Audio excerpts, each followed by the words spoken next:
Hi everyone, welcome back to our channel. Are you tired of always starting your chess games with the same old boring opening? Do you want to play something smart, solid and trusted by world champions? Well, in today's video, we are diving into Magnus Carlsen's favorite chess opening. One that is not flashy or not super aggressive, but is more powerfully designed for long-term pressure. And don't worry, you don't need to memorize every move right now. Just watch till end and understand the ideas. And then you can go and study and practice the opening properly. Today we are talking about the Catalan opening, a favorite of Magnus Carlsen. And not just him, Bobby Fischer, Vishwanath also play this opening. So the legends use it, you know it worth learning. So every grandmaster use this opening to play their game. The Catalan opening works for everyone, beginners, intermediate and advanced players. Beginners who want a solid and safe positions, intermediate looking to control the game positionally, and advanced player who want to long-term plans. Just remember, this is opening for white only. If you have white pieces, you can play this opening. And yes, it is not aggressive but flashy setup, so beginners who love quick attacks might find it slow. But don't underestimate it. This opening builds up pressure and gives you a strong grip. In this video, I will take you through the basic theory and structure of Catalan and a real game where Magnus Carlsen plays Catalan against Anish Giri and show us how to dominate with it. In this video, we learn the theory and structure of the Catalan and a real game where Magnus Carlsen plays the Catalan against Anish Giri. So, let's begin Catalan opening. You play d4, black plays d5. You play c4, black replies it with bare e6. You play knight to f3 and black replies it knight to f6. You play g3. This is our Catalan structure look like. The goal here of your bishop,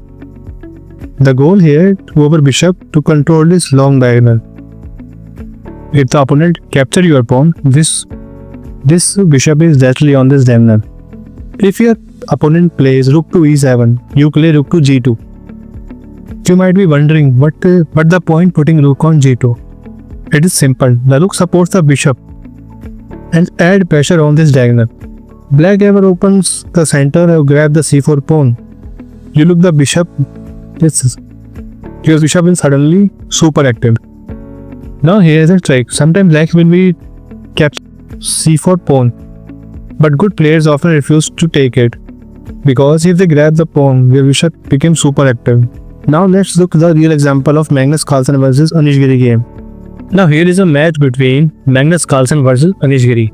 Enjoy this game and watch how Magnus took advantage of Catalan opening.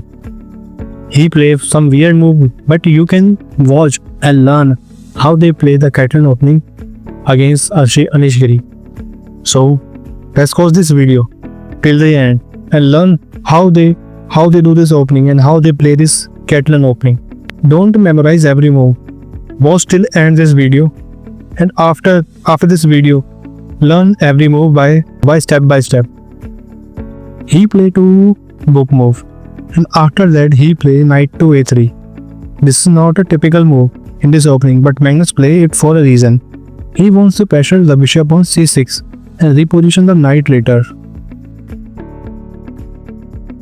In this match, Anish Giri will resign because alright, this is our today's video. If you enjoyed learning about Catalan opening, make sure to like and subscribe. Don't memorize every move. Watch till end this video, and after this video, learn every move by step by step.